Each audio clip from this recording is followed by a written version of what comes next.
Sense था लोगों को, ये यूथियों को, इमरान खान से उन्हें समझ आ गई कि सिवाय झूठ फरेब, देखें कि इन्होंने किस किस को बेवकूफ बना दिया। इन्होंने जूतों तक को, बूटों को भी बेवकूफ बना दिया। उन्होंने आपको भी, हमको भी, सबको बेवकूफ बना दिया कि मैं आऊंगा तो मैं ये कर दूंगा, 3 महीने में तब्दीली आ जाएगी, 6 महीने में ये हो जाएगा, 12 महीने में क्या कुछ हो जाएगा। सिवाय महंगाई, बेरोजगारी, बद इंतजामी और पुअर गवर्नेंस के कुछ नहीं मिला। एक वाकया बताना चाहता हूं जो मैं हल्फन ये वाकया बताऊंगा कि कितना बहादुर है आपका सिलेक्टेड वजीर आजम। 2013 का जब इलेक्शन हो गया तो परवेज खटक साहब चीफ मिनिस्टर थे खैबर पख्तूनख्वा के। वो और उनके वज़रा कुछ वफाकी हुकूमत से गिला करने के लिए कौमी असेंबली के बाहर आके उन्होंने धरना दिया। उस धरने में मैंने उनको दावत दी कि आप अंदर आ जाइए, स्पीकर के चेंबर में बैठ के हुकूमत से बात कीजिए, जो आपका गिला है उसको रजिस्टर कराइए।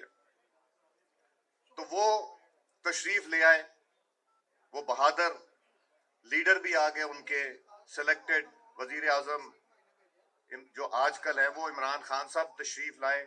वहाँ मखदूम जावेद हाशमी साहब भी थे, वहाँ कुछ कायदीन मुस्लिम लीग नून के जो वज़रा थे वो भी तशरीफ लगते। देखो 15-20 लोग स्पीकर के दफ्तर में बैठे हुए थे और मेरे पास वो तस्वीर है कि एक बीच में मैं बैठा हूँ, एक तरफ ये आजकल के वजीर आजम जो साद रफीक साहब के 2002 से 2007 दोस्त थे, मेरे भी ये 1960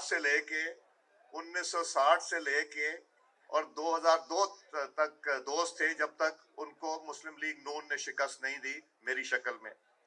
तो वहां ये बात शुरू हो गई कि कौन कितनी दफा जेल गया। तो जावेद हाशमी साहब ने फरमाया कि मैं 2002 में जेल गया था और लियाकत बलोच साहब भी कौमी असेंबली के मेंबर थे और इनको याद होगा कि एक खत फेंका गया था सबके लॉजेस में। वो कहीं लियाकत बलोच साहब ने भी पढ़ा, हाशमी साहब ने भी पढ़ा।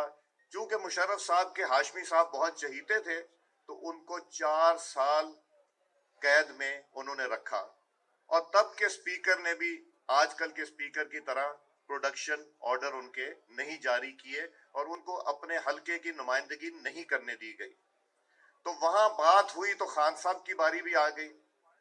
खान साहब से उन्होंने पूछा कि जी आप कितनी देर जेल रहे? कहते एक दफा गया हूं, 9 दिन रहा था जब जजेस की मूवमेंट चल रही थी और जजेस की मूवमेंट में मुझे पकड़ के इन्होंने यहां बंद कर दिया और फिर मुझे मियां वाली जेल ले गए।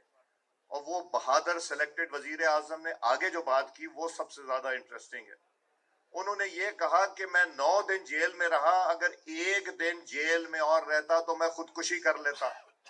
मुकाबला करते हैं ख्वाजा आसिफ से, मुकाबला करते हैं, और ये मैं हल्फन कह रहा हूं, मुकाबला करते हैं ख्वाजा आसिफ साहब से।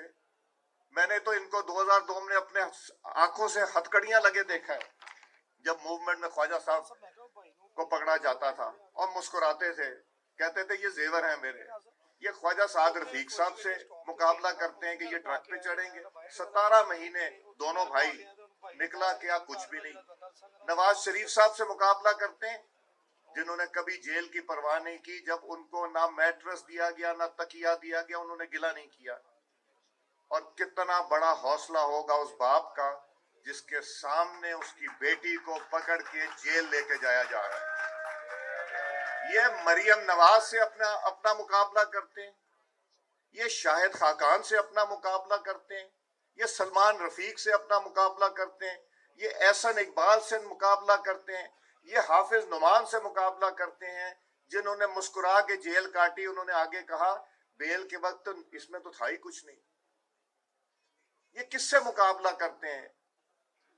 ये मुस्लिम लीग नून के शेरों से मुकाबला करते हैं, ये कामरान माइकल से मुकाबला करते हैं।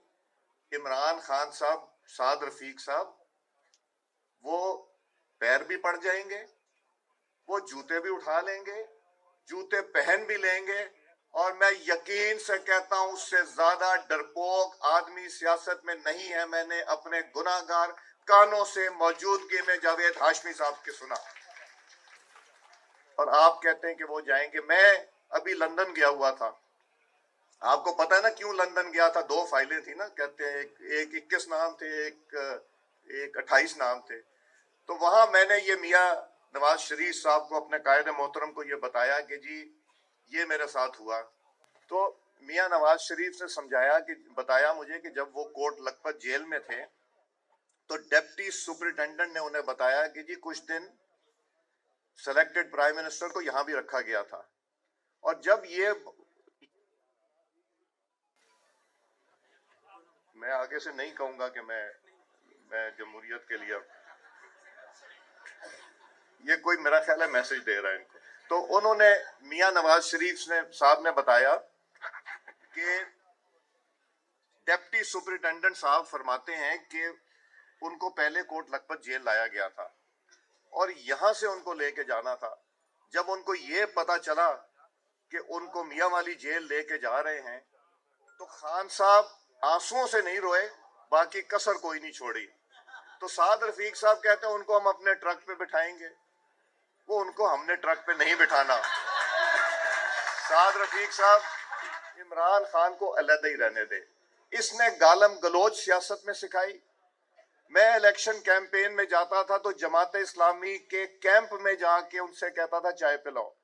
میں الیکشن کیمپین میں جاتا تھا تو پیپلز پارٹی کے کیمپ میں جا کے کہتا تھا مجھے ٹھنڈا پلاؤ.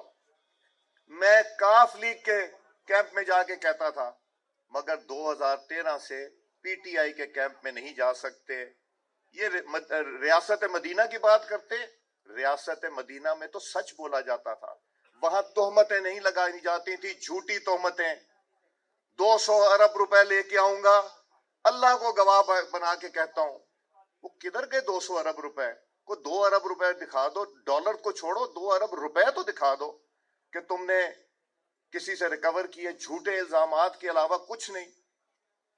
اور جو اب شکست ہوئی ہے کے پی میں, اس کی بھی مثال انشاءاللہ آنے والے بلدیات میں پنجاب ان کو جواب دے گا جب پنجاب میں ہوگا. یہ صرف مہنگائی نہیں, جو رومانس تھا لوگوں کو, یہ یوتھیوں کو عمران خان سے, انہیں سمجھ آ گئی کہ سوائے جھوٹ فریب, دیکھیں کہ انہوں نے کس کس کو بیوقوف بنا دیا. انہوں نے جوتوں تک کو, بوٹوں کو بھی بیوقوف بنا دیا. انہوں نے آپ کو بھی, ہم کو بھی, سب کو بیوقوف بنا دیا کہ میں آؤں گا تو میں یہ کر دوں گا, 3 مہینے میں تبدیلی آ جائے گی, 6 مہینے میں یہ ہو جائے گا, 12 مہینے میں کیا کچھ ہو جائے گا. سوائے مہنگائی, بے روزگاری, بد انتظامی اور پور گورننس کے کچھ نہیں ملا. کن سے توقع رکھتے ہیں کہ یہ ہمارے ٹرک پہ چڑھیں گے؟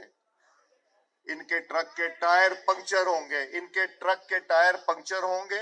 اور آپ کے سامنے جو لوگوں سے ظلم کرتا ہے ناجائز, اس کو اللہ تعالیٰ کی بھی پکڑ ہوتی ہے. اور یہ جو آج کل آڈیو اور ویڈیو لیکس ہو رہی ہیں, یہ سب اللہ تعالیٰ کی طرف سے پکڑ ہو رہی ہے ان لوگوں کی جنہوں نے نواز شریف اور مسلم لیگ نون کے دوستوں کے اوپر یہ تکالیف دیں.